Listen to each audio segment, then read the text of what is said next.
Welcome to the Intermission Orchestra Arranging Workshop number 4. Today we're going to be talking about the choir, the keyboard, and Musescore 201. Now I do want to preface that due to the fact that I only had about a week to prepare these slides, content in the slides are probably not up to par with my previous slides, so I apologize for that.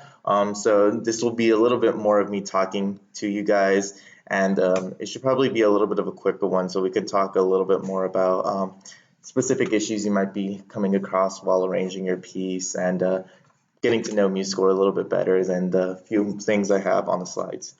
So let's go ahead and start with the choir. I'm going to use just a few terms to learn new terms. There is the idea of a melisma, which is a legato over a single syllable. So that would be kind of like if you think about your R&B artists when they go like, that's a melisma.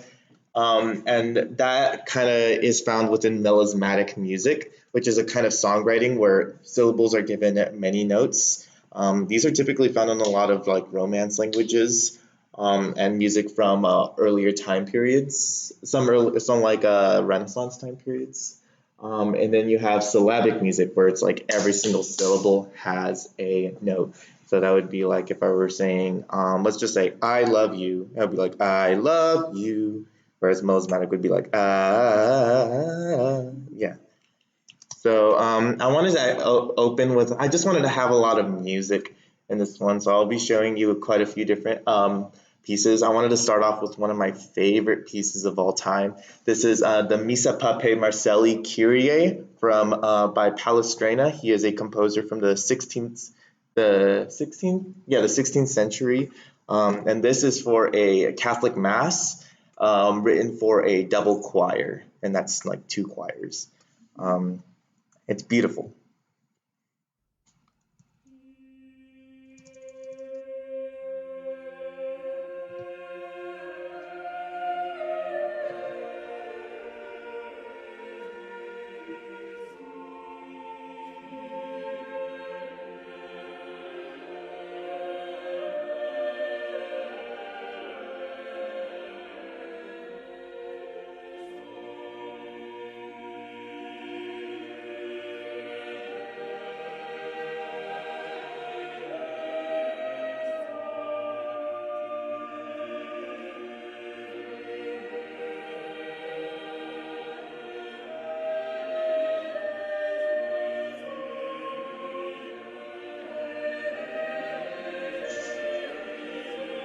Thank you.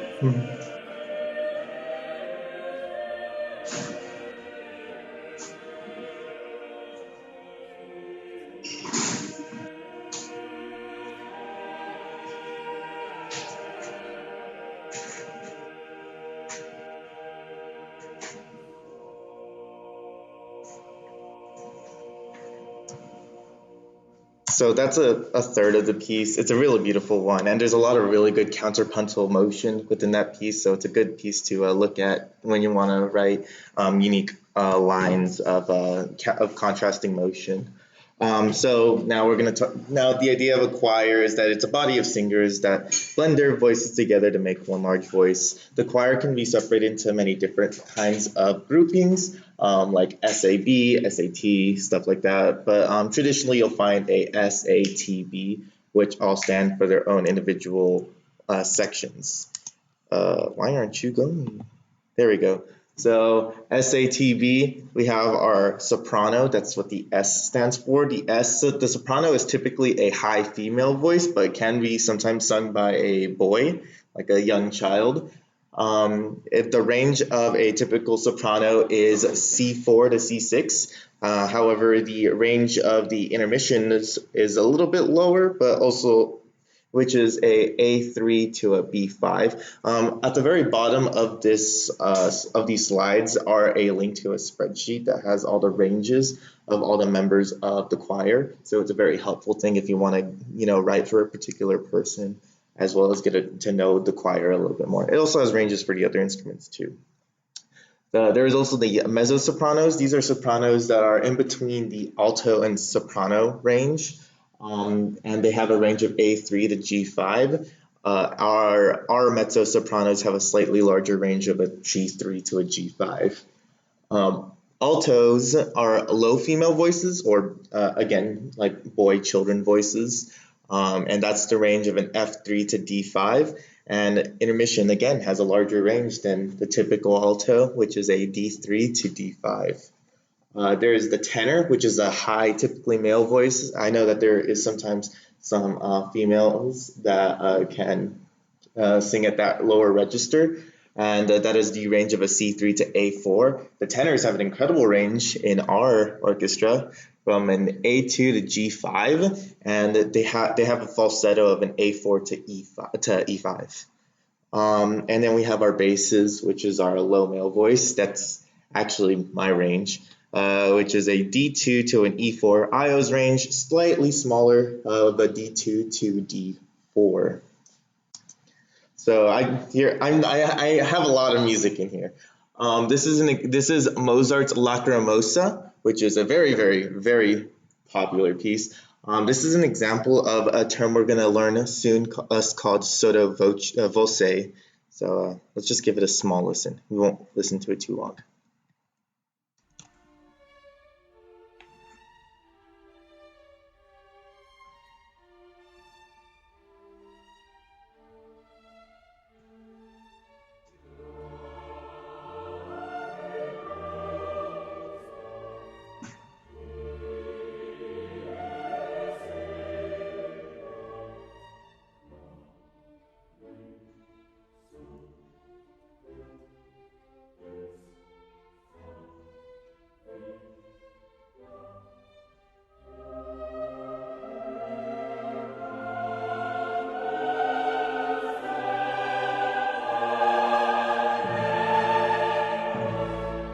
All right. So we do have a number of soloists within the Intermission Orchestra, and so soloists are definitely the way you want to go when you want to write more complex melismas. Melismas will become muddy if you have them in the choir setting, and it also allows for a unique kind of voice, since the whole idea of a choir is it's supposed to be just one big magnified voice. They all have to blend together. Soloists allow you to have an interesting, unique timbre within to showcase. And every single soloist, they have their own unique range and timbre to their voice. If you're gonna ever write for a soloist, you want to work very, very closely with them. Typically, when you're having a soloist, and this also goes for instrumentalists too, is that you will want to have a audition process if you have a prominent solo within your piece. And that definitely goes with the singers. More music. I just put a lot of music in it. I should have probably reduced the amount of music, but you know what? This is a beautiful song. This is by Schumann. This is from his collection of songs known as Liederkreis, and here is the first movement of that. Ooh, why did it do that? Every time. Why is it starting? I hope the internet didn't die on me. That would be sad. Schumann's on the left. I think the guy on the right is the guy singing.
All right.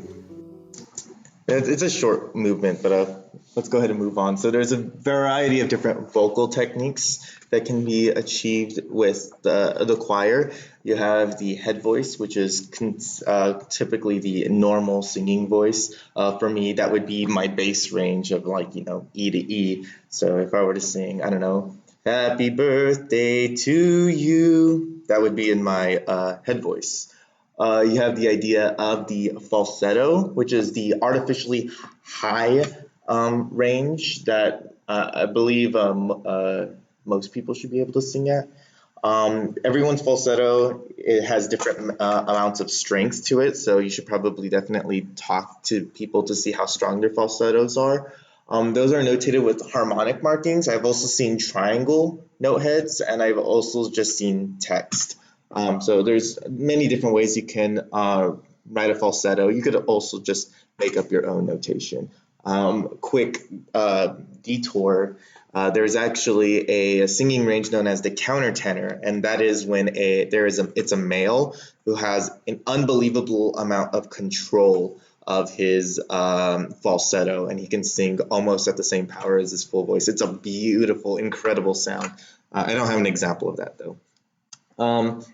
You have the whistle tone, which are these incredibly high notes. There's only one person in the orchestra, according to Sarah, that can hit these, and that's Ian. And those notes are notated with a WT and with diamond note heads. And if you use the WT, you want to end with an ordinary marking.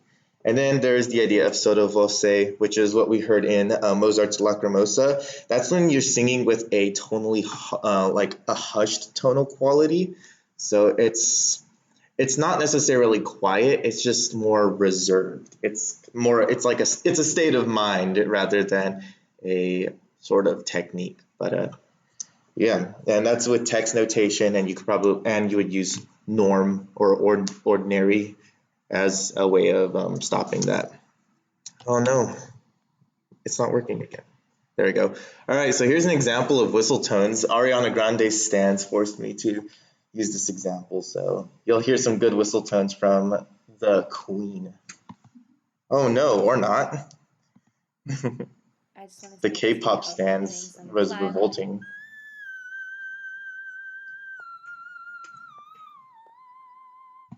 So yeah, they're freaking high. They're very high tones. But Ian can only do them. I don't know if that's completely true, but I'm sure Sarah knows her stuff. So, of course, you can do any number of articulations with the voice. The voice is very versatile, and the voice can be treated somewhat like a wind instrument in how its slurs are used. So typically, they're used if you want one continuous stream of air to produce a legato sound, you would use a slur. But if you want a little bit more separation, typically with more like syllabic pieces, you would put a slur. Accents, forte pianos are doable, tenutos, all that. There is also the addition of breath marks. Breath marks could also be used in the other instances of the orchestra, but it can be used for like a short dramatic pause before a sequence. Although this might be more effective in solo settings. So here's just a different example of some early 1900s blues. I just wanted to like diversify the kind of music we're hearing in here. You might have noticed actually every single piece I've been showing you has been with 100 years difference between all this music. So here we have in the early 1900s, Downhearted Blues by Bessie Smith.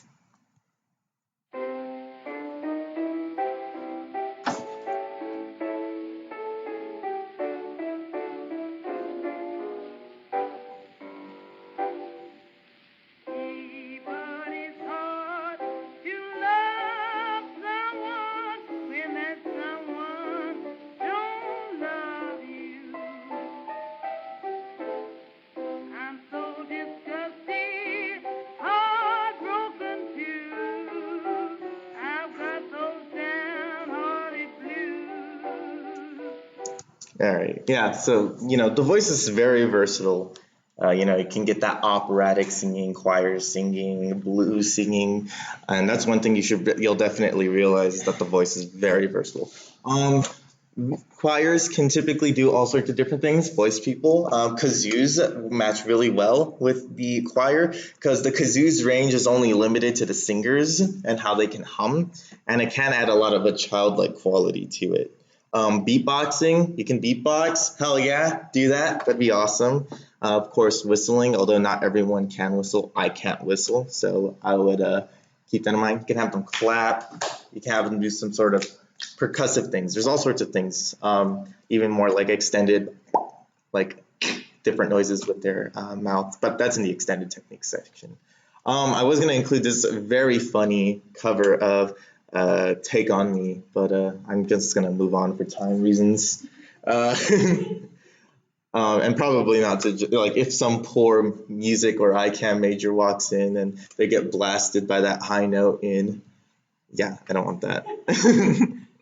All right, so we're gonna briefly talk about writing these parts. So when you're writing for music for the choir or soloist, it's important that you divide the systems. So when I refer to systems, I'm referring to so like if I were to add a couple of measures to this, let's add, I don't know, like 22 measures. A system is every break, like every line. So this is one system, and then this is another system right here. So to divide these systems, it's probably better for you to include the lyrical phrase, divide them by lyrical phrase, rather than the harmonic phrasing. And the reasoning for that is that it's a lot easier for the singers in order for them to actually properly read the text, and they're not, jumping across the page in order to read their music. So for example, if the phrase "I really loved you," that's a 5-syllable sentence. If you're going to give every single syllable a note, for the instrumentalist, the "you" would probably be moved to the next system, but for a vocalist, you would probably want to keep that entire phrase within one system.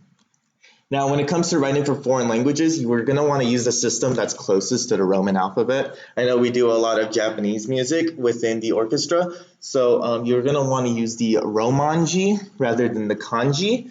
And so the Romanji is kind of like the Latin spellings of these pronunciations rather than the actual symbols that is used in Japanese language. And that's just to make it easier for the singers to actually read and sing what you put down.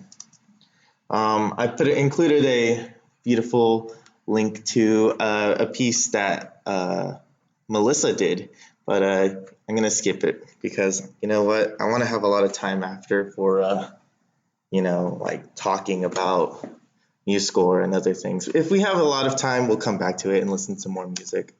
All sorts of cool extended techniques. Because they're not limited, they're not holding anything. They can fill any sort of other role you might need in the orchestra. You can have them click. Some of them I didn't get here back, but circular breathing is a thing where it's kind of like, I can't do it, but it would be if you were singing like but you're breathing while you're singing. It's hard when you're singing compared to doing it on, say, a brass instrument, because with a brass instrument there's friction between the instrument but circular breathing is done by some singers. There's the countertenor, which I talked about, screaming. You can have them scream, whether that is pitched or unpitched. That's up to you. There is some like double, triple, and flutter tonguing when it comes to singing. I don't know how they would feel about that, but go for it. You can have them sing out of tune. You can have them scat or improvise. You can have talking. There's throat singing. I don't know if anyone can throat sing. I think someone can throat sing. There's the vocal fry. Now, what a vocal fry is, it's that sound, and so you could consider that part of like the lowest vocal range of a person is that vocal fry, because it can go really low with the vocal fry. You can place the choir in different spots. I know Kiki is doing that for her current piece where she's splitting the orchestra, the choir into two halves and to create a binaural effect. There's so much you can do because the instrumentalists aren't the singers are not restricted by holding instruments. They're free to do a lot of, and of course they can do these things at the same time. They can move, they can clap and sing at the same time. So they're a very, very versatile instrument and an incredible part of the orchestra if you choose to write for them. I have a link to an awesome guide about some like extended vocal techniques. This singer, she is very, very I guess progressive in her techniques. So it's just fun to know about that really it's limitless what you can do with the choir. You can keep on, you can include the choir in your orchestra piece without explicitly having them singing, but like having them have some sort of backup role that maybe isn't fulfilled by a different part of the orchestra. So I wanted to show you this incredible cover of Moon River by Jacob Collier. He is probably one of the better musicians of our time. And in this excerpt I'm going to show you, he modulates from, I want to say it's E major to G half flat major. So, and it's weird, but it's so pretty too. So I don't know. Maybe I'm just indulging right now, but it's a good piece. It's a good cover. Let me skip ahead. Here it is. Oh no, it did it again every single time. It's because I'm trying to be too precise. I should just go for it. There's a lot of extended techniques in here too.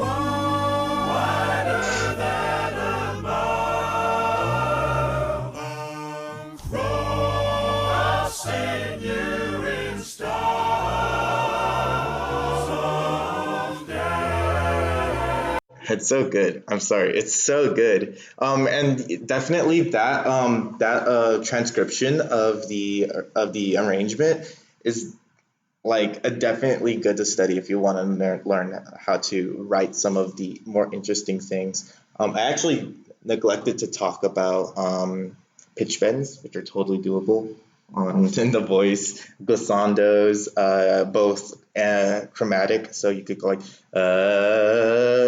or you can go so there's many different kinds of glissandi you can do with that. Like the voice is incredible.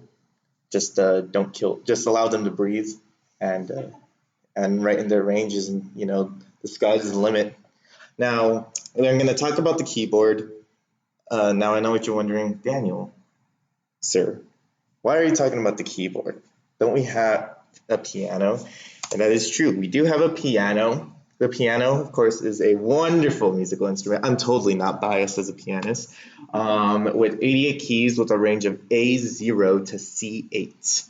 The sound is produced when hammers hit a string when a key is depressed, and there are 3 pedals on a standard grand piano. There is the sustain, which is on the far right, and that releases all the mutes on the string. So what happens is that there's a hammer, and it hits the string when you depress a note. But the moment you release the note, a mute comes and touches the string, so the string stops vibrating. The sustain makes it to where those mutes will not come down after you release the note, so the strings keep vibrating inside of the instrument. So that's that nice sustain effect. There's a sostenuto pedal, which is the middle pedal, and what that does is it releases all the mutes on the currently depressed notes. So let's say I have middle C. I'm pressing down middle C, and I press down the sostenuto pedal. If I release middle C, it'll keep going. The mute will be released from middle C. But if I play any other notes, they won't sustain like a sustain pedal. But if I play C again, middle C again, it'll sustain. And that's actually a very popular pedal within the contemporary music period when it comes to the more experimental playing inside of the piano and all that. And then there's the damper pedal or the mute pedal on the far left, which moves the hammers to hit less strings. Or if you're playing like on an upright piano, it places a soft cloth over the strings to mute the sound. So the amount the piano is opened affects its sounds. Both bass and treble are used to signify the left and right hands respectively.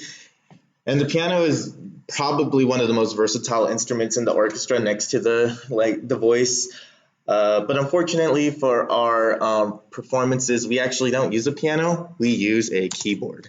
The keyboard that we use within Intermission Orchestra is a Yamaha P225.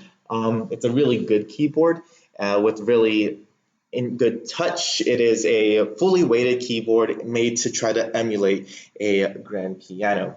It has 88 keys just like a piano. Although the method of sound production is through sampling, which is the act of recording sounds and playing them back when they're pressed. They are weighted, so basically if you're writing something that is only on the keyboard, you're fine. You know, you can play your Bach preludes or your JoJo openings on these, like you're fine working with this. Keyboards can come in all sorts of different sizes, but this one is 88 keys. So the Yamaha P225, it does come with an onboard equalizer, which allows you to change the tone of the instrument. You can make the lows deeper or quieter, and as well as the middle and the highs. There's many different sound presets, including pianos, electric pianos, strings, bass, voice synthesis, organs, etc. There's some pre-made drum sequences. There's a split function, so you can have two different voices at different ends of the keyboard, and you can layer on two sounds at the same time. And it is MIDI capable, so if you want to probably plug into different synthesizer sounds, that's totally doable. And we only have one pedal that would be used for sustain.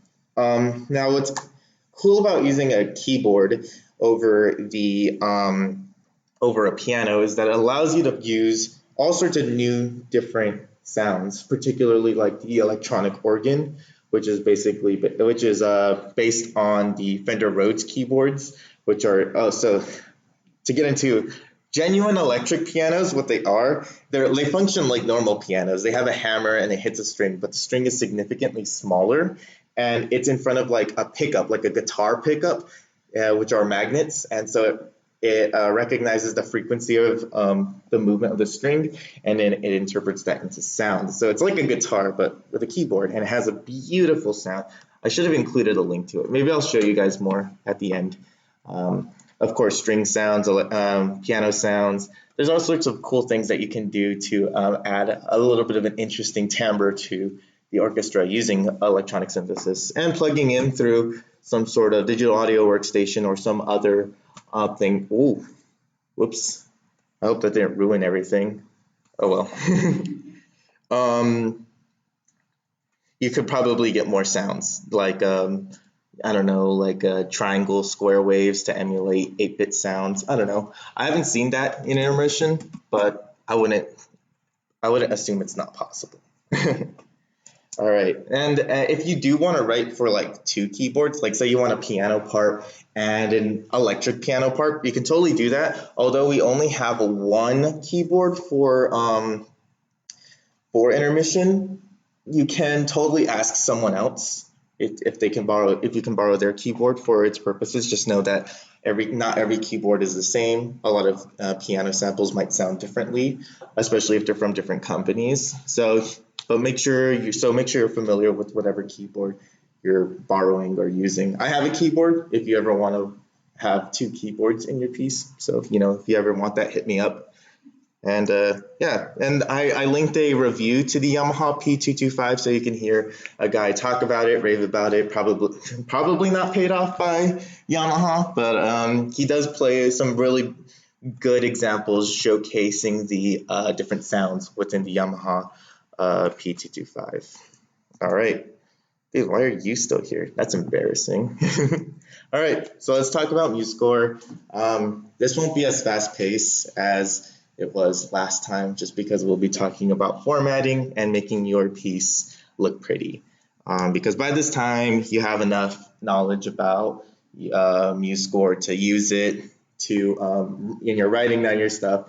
Let's say you're done and you're ready to start making it look nice so people can actually read what you wrote. So there's different ways of moving objects within Musescore. You can either click and drag where you want it to be, or you can click once and use the arrow keys. You can also edit the XY positioning of the object within the inspector. Now, objects in Musescore do place automatically, so you can turn that off within the inspector. So I'm gonna, it came back.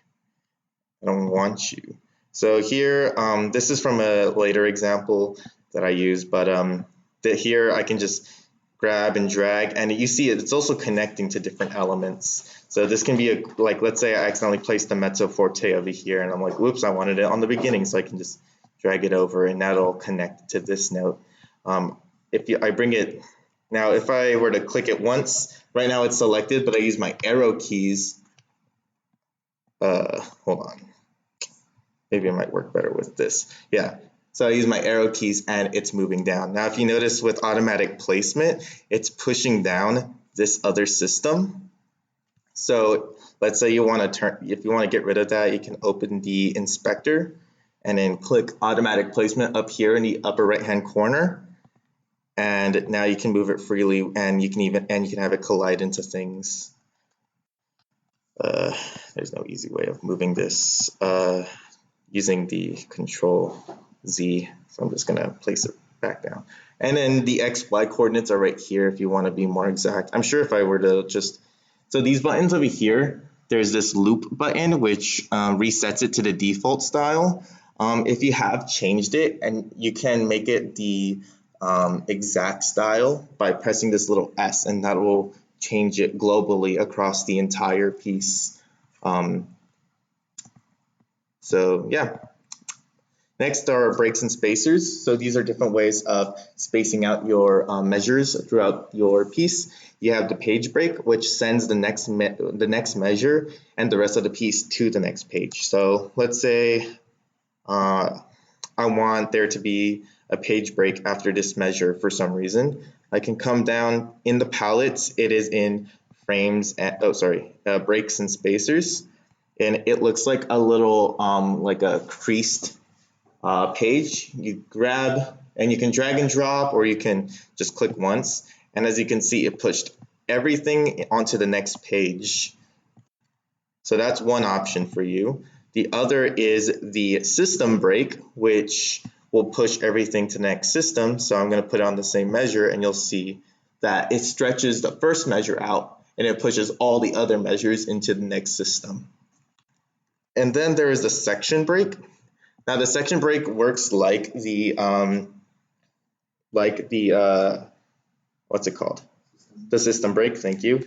However, the difference is it affects playback. So if you are, I'm gonna just play it, and you'll see it'll stop before it goes into the next measure. So, and then it goes into the next measure. So you can use that to divide movements within your piece. I'm going to bring up Minecraft real fast, because since I have different movements within that piece, I do have section breaks.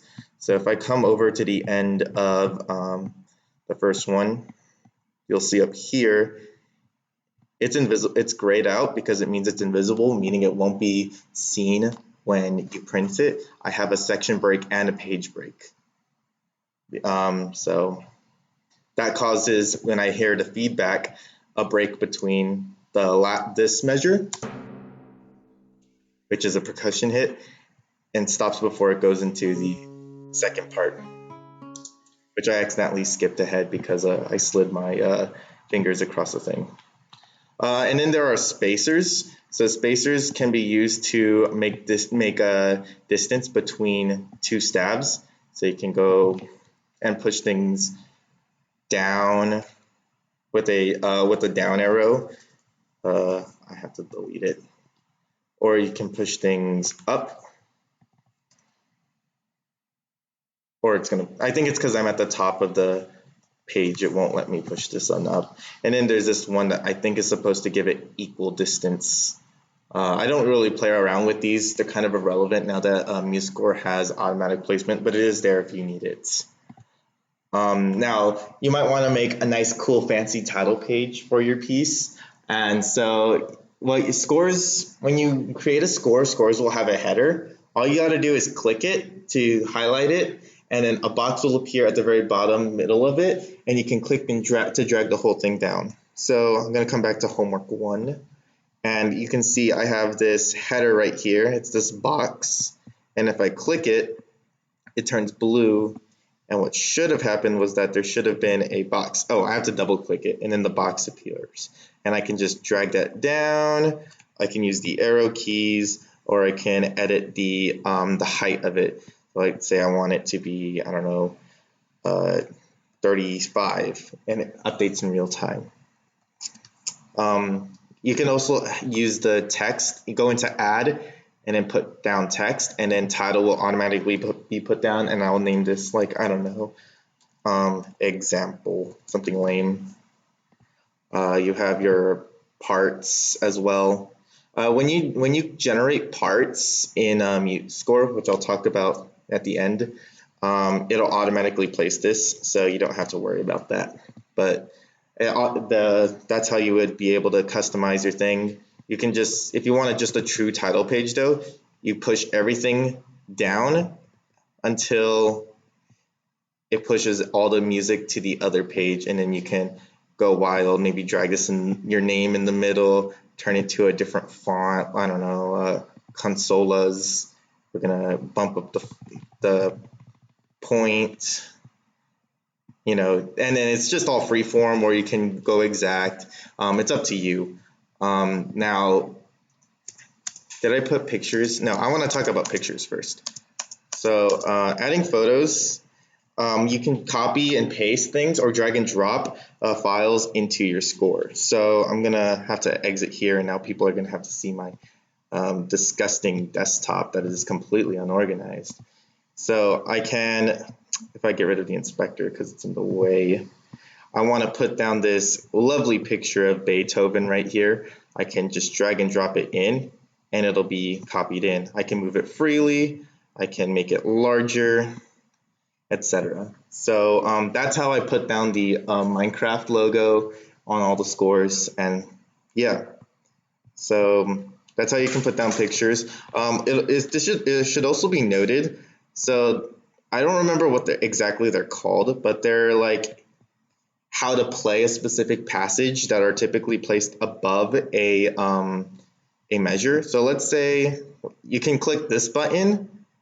Let me do this. You can click the toggle image capture, and this will create a box, and you can bring the box down over like a specific measure, copy, and then click the button off. I did Control C to copy, and then let's say I click the note and I press paste, it'll place down the picture, and it acts kind of like the an element being placed on the score.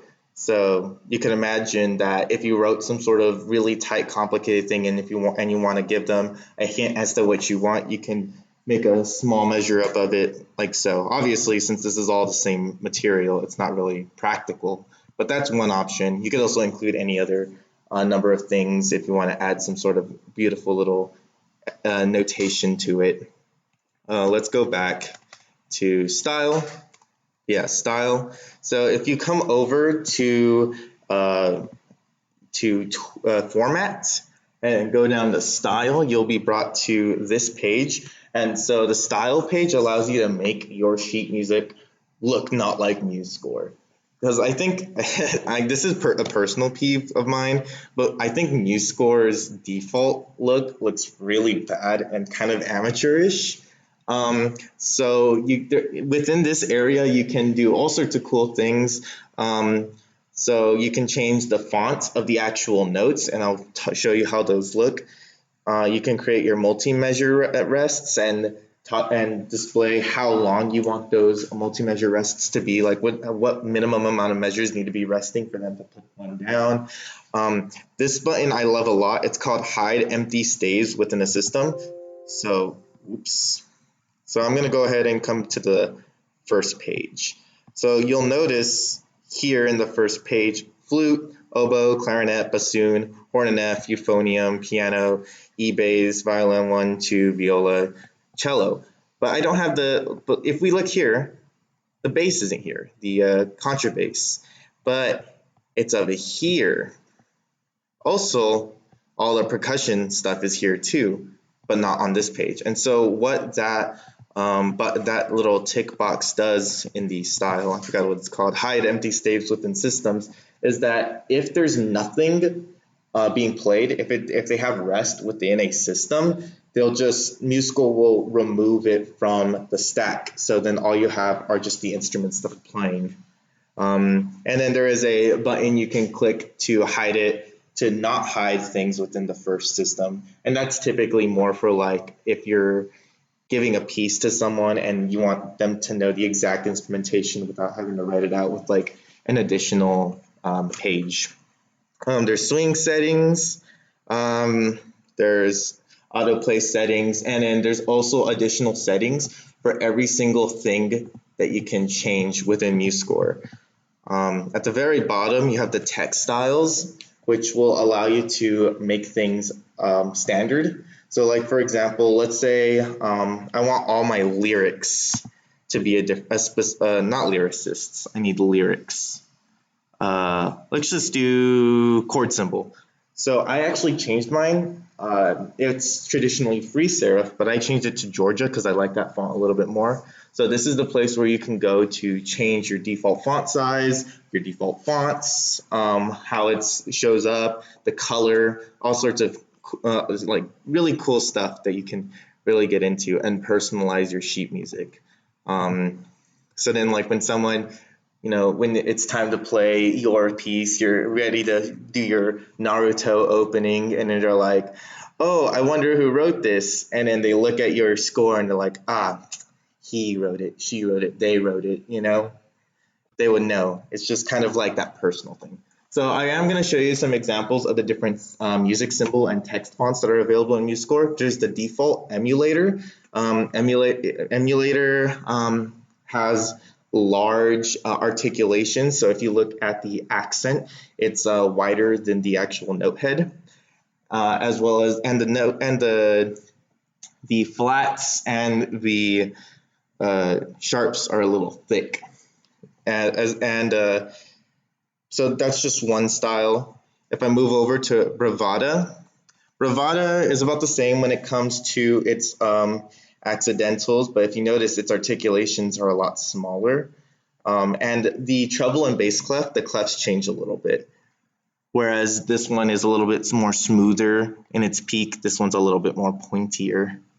And you might notice between all of these, the text, like a writ or any sort of system text, doesn't change because those are independent of these settings. Next, we have the Gonville one, which is the one I use, which has skinnier articulations, skinnier accidentals, but thick articulations. I think I bunked up that sentence at some point. And you might also see that the dynamics are a little bit tighter and smaller than in the bravada and in emulator or emmentaler. So, and of course, it doesn't affect the text like the writ. And then we have Muse Jazz. This one's typically used for lead sheets, so I don't see you ever using this one in the intermission context, but this is the one that you would be using to write lead sheets. But the main reason why I did include this is because it really shows that that the fonts of of the tempo or of system text does not change. So if I were to want to make this look good, I'd probably want to download some. There's actually a jazz font that Musescore installs on your computer that you could probably change to for all your needs. But yeah, so those are different fonts. You can change the fonts of the text by clicking on them and editing them in the inspector. So as you can see, in this example, I clicked the Ritz, and you have your free. It's in free serif. I could change it to whatever I want. I could make it italicized, bold, etc. And so if you're going to download new fonts, though, oh, I thought I made a new slide for it. So if you download a new font off of your favorite font website, because everyone has one, what you'll have to do is you're going to have to right click it and click install for all users. The reason why is because there's a bug in Musescore. I don't know if it was patched, but I experienced this in the last version where if you only download it to one user, it won't appear in Musescore. So you do have to run it as an administrator. When you right click it and you install on for all users, it does run as an administrator, but it's no harm. It's just a font file. So if a font ever gives me a virus, I think it's worth it. So I already talked about default styles, page settings. So you might notice that with my sheet music on my full score, it's super long and thin compared to the part scores, which is like a standard A4 paper. And I changed that by going into the page settings, which is just under style in the format section. And when it comes up, there we go. You can change the paper size, the width of the paper. You can change the margins, yada yada. Maybe not relevant stuff, but the most important thing is scaling. So you might have noticed that because the instrumentation for intermission is kind of huge, it all doesn't fit on like the A4 scale, on the default scaling. So you can use that to change how big the notes, the actual staff is. So I'm going to make it smaller, and you'll see when I hit apply, if you look in the background, everything just got smaller. I can make it even smaller. Actually, can I make it smaller? I can make it smaller. And this is probably going to horribly jack up my thing or crash Musescore. Yeah. I think Musescore was not happy with that because it's got to deal with all the auto placing. Uh-oh, I hope it didn't apply that because that's really scuffed. Uh-oh, we're going to ignore that. There is the music XML file format. So this is a file format that is supported by all notation softwares, and you could use this file format to communicate with Sibelius, Notion, Finale, Dorco, or whatever other notation softwares are out there. There are some limitations to the transfer, but it's better than, I don't know, converting to MIDI or anything like that. So Music XML is the way to go if you are, say, co-arranging with someone who is, hold on, it's fine. Is it working now? Oh no, I destroyed it. Did you see that? Oh no. Yeah, hold on.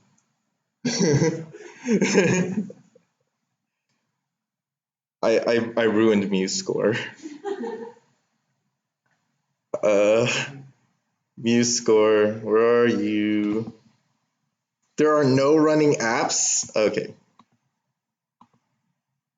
There we go. Problem solved. When in doubt, Control Alt Delete. And then hope. I don't think it should save any of that.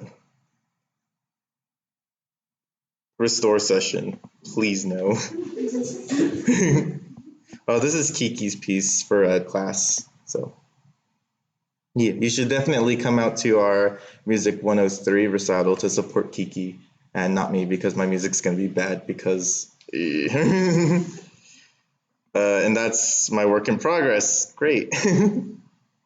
Let me bring up homework 1 again.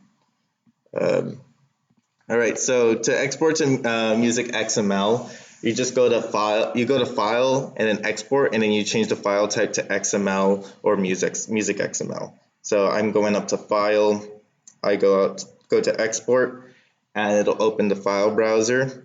And here you'll actually notice that you can export things to all sorts of, you can export it to PDF, PNG, SVG, WAV. You can export to audio with WAV, FLAC, OGG, MP3 files, export to MIDI, and at the very bottom you can export to music XML or XML, which are compressed and uncompressed. Is there a difference? I don't know. I don't really use music XML since I don't communicate with other softwares. I'm primarily in Musescore, but it's there if you ever want to change softwares or whatever. Next we have exporting. Wait, did I really put? Oh, I skipped creating parts for somehow. So now you're done. You made your score look beautiful. Your full score look beautiful. All the parts are done. And now you want to actually make individual sheet music. Now to do that, you're going to want to go to File and Parts. So I'm going to actually bring up Minecraft for this again since those actually have parts. So let's bring up Minecraft. Okay, so I'm going to go down to, We're going to go down to Export Parts. Oh, sorry. You're going to go down from File, and you're going to go click Parts ... and that'll open this window. Now, when you first open it, it'll look blank. And so the easiest way to do it is if you want every single part to just have its own part, you click Generate, and it'll create everything like piccolo, flute, flute 2, oboe, whatever, automatically for you. You can rename the file. So let's say like flute 1 was originally just called flute. I can rename it to flute 1 or something like that. And then now there is some certain things that you might want to do to make like choir sheet music. So choir sheet music is typically put in the SATB format rather than having individual parts for the sopranos, altos, tenors. So let's say, for example, I wanted to make a new part. I would click, wait, how do I add? Let me refer to my notes so I have it. Select new. How do I? Oh no, I'm being newbie up here. I'm supposed to be the one to guide you, and I'm failing you. Maybe they changed the wording of it. Single part? Oh, they changed the wording of it. Sorry. So instead of generate, they changed it to all parts. So if you have it, typically it'll be blank. If you want to make every single part, every single different instrument, every single staff have a part, you just click all parts. But if you want to make a unique part, like we can do single part, and I'm going to call this string section, right? And so now if I want to include instruments from the string section, I go down and I would select violin 1 and I click the add button, and it'll move, it'll add a violin 1 right here. Hit violin 2, oops, wait, what? I want to minus that. See, if you make a mistake, you can use the minus button. Add the viola, you can double click to add it, cello, contrabass, and when I hit OK, it'll create a new part that can be, and it'll create these parts that are in like little tabs, and you can click them to look at the different parts. And so I created that new part, the string section, which is going to be at the very end. So here's the individual parts, the violins. You can hit string section, and then boom, you have all of your string parts. And so that's what you would do with the choirs rather than have them their own separate parts. You might have your soprano, alto, tenor, bass, but you want to combine them into one part. Now, when you do export your parts, you're going to have to individually fix every single part. But that's part of the fun of it. So, you know, this has a lot of formatting issues. It has some like font issues. Obviously, the title page is all screwed up. Yeah, I had to do this for every single part, so it was a tedious. What else is there? Oh, and finally, exporting your parts into PDFs. So, you're finally exported your parts. It's time for you guys to rehearse it. It is 10 minutes before rehearsal, and you got to export your parts. So when you export your parts, first off, you're going to want to be on the main full score. If you don't, it's going to screw up the naming of the file. So make sure you're on your full score. You're going to go to File, and then you're going to click Export Parts right here, and it'll open the file browser. I would highly recommend that you create a folder so that it doesn't completely flood your scores. So as you can see, I have my Minecraft folder here. You can double click that, and then you click Save, and it'll create a PDF for every single part, as well as one for the full score. Now, the one with the full score, you should note that it includes the full score and a copy of every single part. So when you eventually print out your full score, make sure you're only printing out your full score, not all your parts. Like, for example, if I were to print every single part, every single page from my Minecraft thing, it would be 105 pages. So don't do that. Save the planet, save a tree, save ink, save your money. So yeah, I'm not going to save this though, because I made some editations to this I'd rather not have. And yeah, so we do have some time left, so I can show you some cool customization features and also turn off my nightlight. So as you can see, I have some like custom things. I have the background is stars, and I have a dark format, and my page looks different. And it's pretty easy to edit. So you go down to the edit file, and you go down to preferences. And so here you'll have different sort of different things where you can change the language, you can change what starts up. So when I boot it up, it'll continue my last session. So if I were to X out of this page, it would open up Homework 1 and Minecraft Suites. You could start with an empty score, start with nothing, start with a new score, or start with a specific score. I think the default is that it starts with score, and that's that my first score, the file that always comes up. And there's all sorts of things you can toggle within here. If you want to change the mode to dark mode, it's right here. I think just light mode is ugly. I think it's just, yeah, but dark mode is nice. Please put the dark mode on. Thank you. If you go over to Canvas, this is where you can change your background. Typically, I think it's default blue, or it's default white, but it shows up as blue. However, you can change the wallpaper by clicking wallpaper and having it find a location on file. So I just downloaded a picture of a starry night and uploaded it. And what it'll do is it'll just continuously copy and paste it. So maybe not anything. So anything that's continuous will definitely work well. But maybe if you put a picture of your dog, it won't really show up well. To change the paper, you can make it a specific color by clicking color, or you can use a wallpaper. Musescore does have some wallpapers that are pre-built in, and they look like this. So if you're tired of just looking at straight white paper on your thing, this is one way to do it. Yeah, there's all sorts of different things about note input, where they find different scores, resolutions. This is a list of all the shortcuts that are in the software, and here you can rebind different things. So for example, I have a custom binding for the composer. So add composer text. My custom binding is Control-Alt-Shift-C. The reason why I have that is because it's a handy shortcut for my work, for my actual work stuff that I use to pay rent. So yeah, checking for updates, and there's a lot of advanced settings here about like your keyboard layout. You can change different colors too. You can really get into this and really make it personal. And anything that makes you want to actually stay in the software. The last thing you want to do is use the software you hate. And that's why I don't use Sibelius.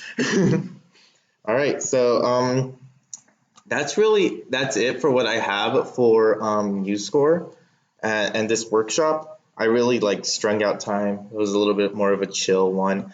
In our next workshop, we will be covering the remaining instruments of the orchestra. That includes the percussion section and other additional instruments such as the E-bass, the guitars, and other instruments that I've seen pop up like the harmonica, the melodica, the Celtic tin whistle, stuff like that. And we're also going to be talking about good score writing, how to make your scores look readable, and what different challenges come with writing for different parts. If you have any questions, feel free to ask me, anytime on Messenger or IRL. And yeah, listen to the music too. There's a lot of good music in here. So I do have the bye thing here, but I'm sure you guys have questions about Musescore that I would be happy to answer. If anyone has a question right now, go ahead and say it, because I will show you one workaround. Not right now? Okay. So something that you might want to do is you might have a whole note, and then you want to have it swell. So you want a hairpin that goes up and down, but in Musescore that's just simply it's kind of convoluted. You can do this, but it won't sound in the playback. So there's all sorts of different ways to tackle this.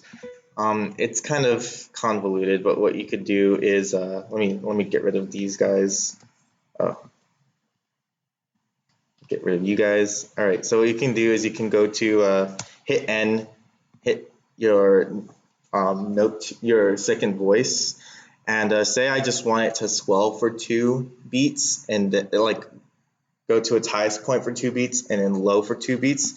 So I can put down the same pitch, and then click the note, have the this, right?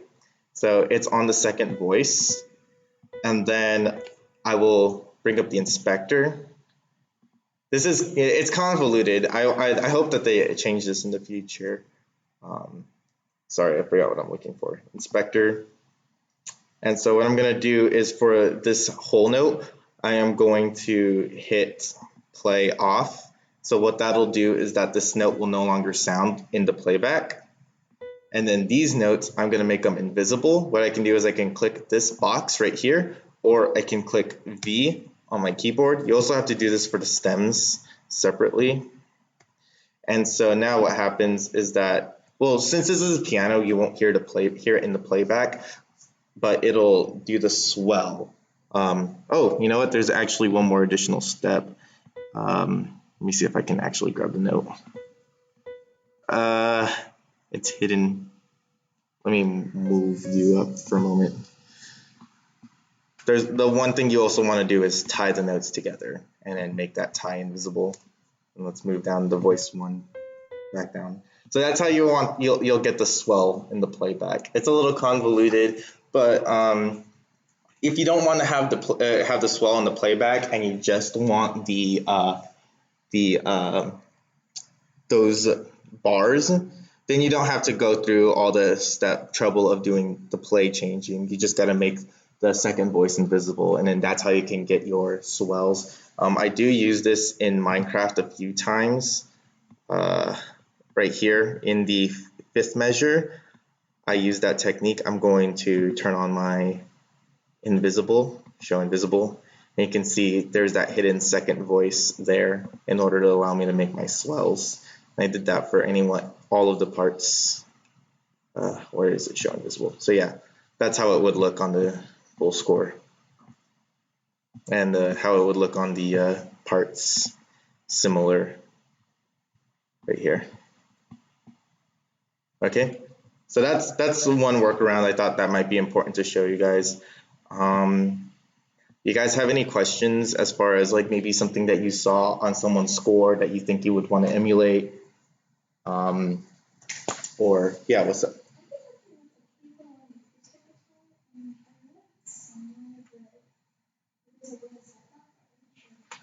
Capo, that's a good question. I haven't actually worked with capo, so let's figure it out live right here.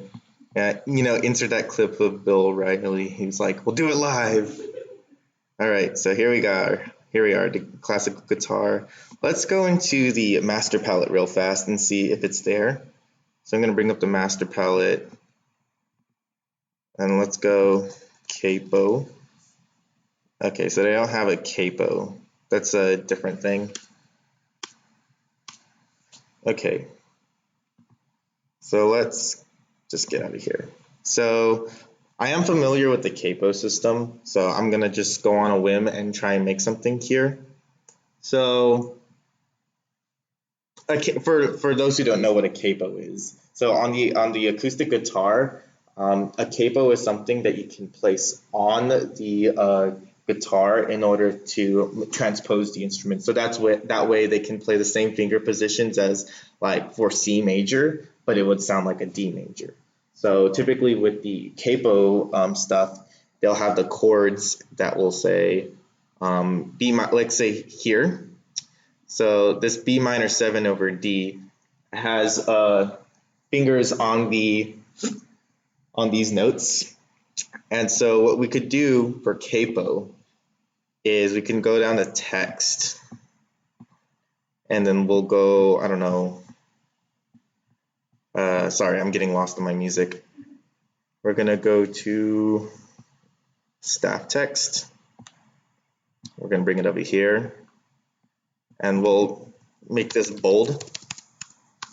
So, and we'll put capo 1, and what that would mean is putting a capo on the first fret. And so capo. Now, since you're dealing with when you're dealing with capo and you're using chords like these chord diagrams, you'll want to be careful about those open notes because the open notes do change. So for example, within this B minor 7 / D, I use the open chords of actually I think you should be fine with the open chords because of the capo. So yeah. Now I'm trying to remember exactly how it was. I think I think capos almost work like transpositions in for transposing instruments. So if you were to put capo 1, and the piece was in, I don't know, this is an A. So if the key was in B flat or A flat, B flat, don't do A flat, A sharp. If it was in B flat, then this would be correct. But since it's not in this case, maybe what you'll want to do is I know. We'd go over here to guitar. You would go to staff and part properties, and then over here you have to have transposition. So right now this piece is in an A, so that means I'm gonna have to transpose the music down to A flat. So I would do -1. So I would do 1 transposition down. Okay, so let's apply that, and hopefully that should go into, oh, no, wait. Transpose, oh, I accidentally did 1 octave. That's my bad. You would actually go over here to here, and since we're doing a half step, so these are the steps right here. They're like 1, 0, whatever. Augmented unison, interesting. It's a minor second. So we'll do a minor second, 1 half step, down, apply, and then it shifts it down. So that's how you would want to do it. Now, if you do have multiple capo changes within your piece, maybe that might not be practical. So let's put it back to perfect unison, apply. Okay, so let's say like you're doing one with multiple movements, it requires a capo change. What might be better is you can use a change instrument. You would want to do a change instrument, change it to guitar, and then do it there. So you could do, your capo one or whatever.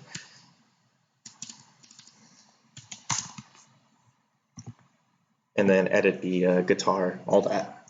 So that's one way. That's a way you can do capo. It's there isn't official capo support. I think I've seen people complain about that in the forums. So you're not the only one, but there's options there. And so and it should be noted, since it is capo 1, the B minor 7/D will actually be a C minor 7/E flat.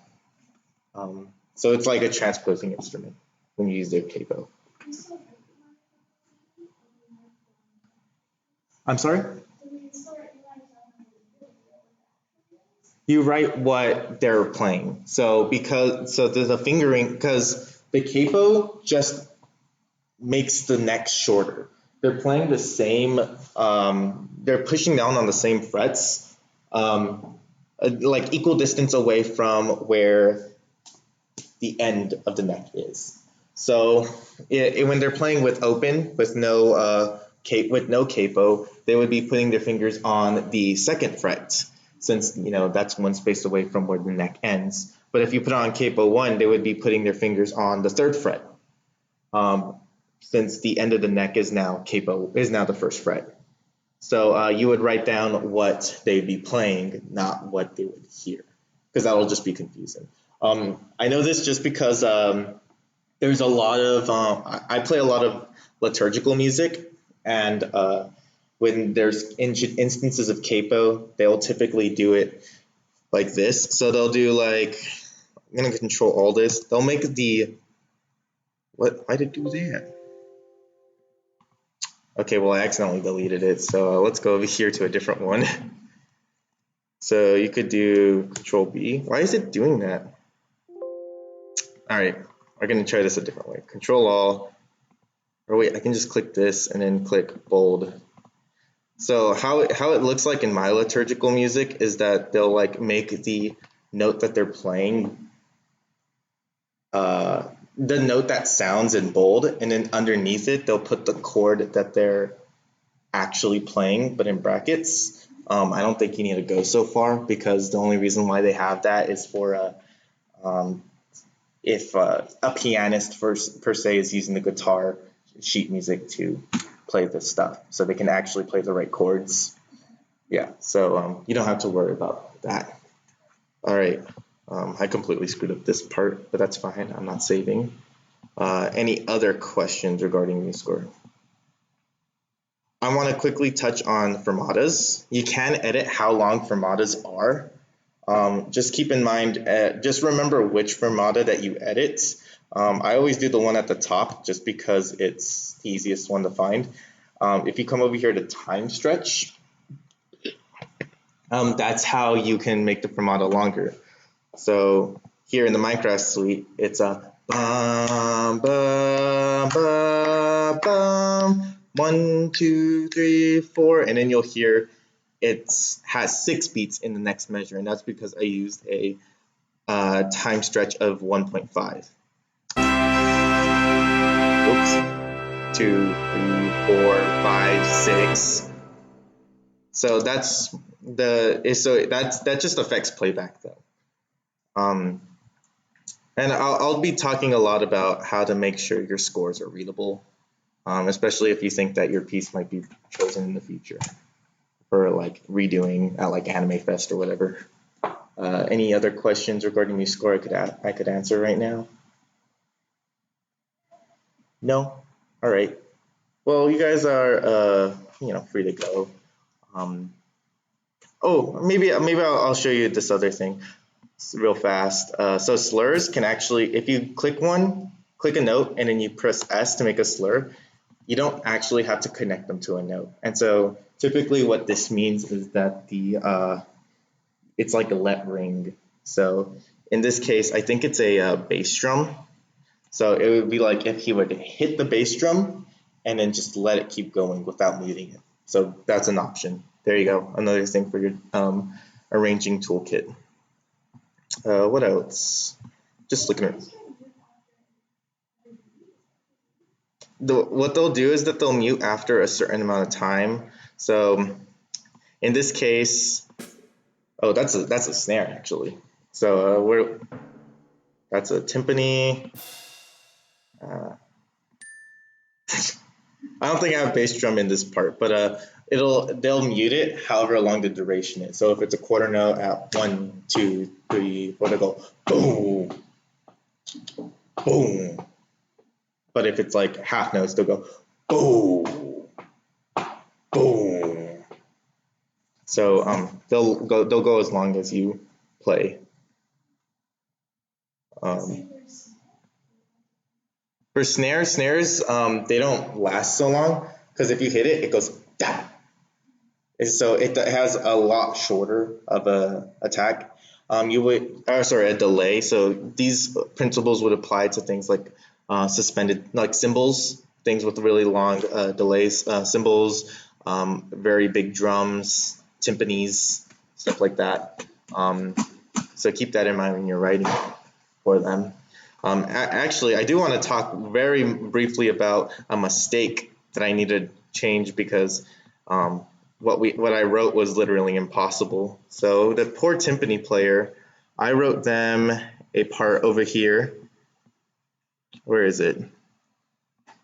Timpani, timpani, timpani. Where are you? Did I delete it? Am I a good arranger and actually delete it? Nope. Here it is. That's not possible, especially with two timpanis that like how we have. So I have to kill that because and I'll talk about it probably more in depth next week. But the timpani, they tune by foot pedal, and so you have to have some clever gymnastics in order to not accidentally glissando into the next note. Because if I'm going bum bum bum a stepwise motion, they're gonna go boom. They might go boom boom boom. You know, so you have to keep in mind what's actually possible with the timpanis. I shouldn't really be talking about it now because that's the next session one question. But yeah, I'll go ahead and let you guys go because it's late. Yeah, bye. It'll be 2 weeks from now. Oh, and actually, before you go, there's one more announcement. So on our last meeting, there is actually going to be a mixing workshop before my workshop. So if you want to edit your audio that comes out of the performances afterwards, I would definitely recommend for you to go. I don't really want to do that. They gave me the audio for Celeste, and I'm just like, yeah, I don't want to touch this. So yeah, if you show up an hour early, that's what's going to be happening. So we'll see though. That was talked about in private. Maybe he might change his mind, but we'll keep you posted. All right. So bye.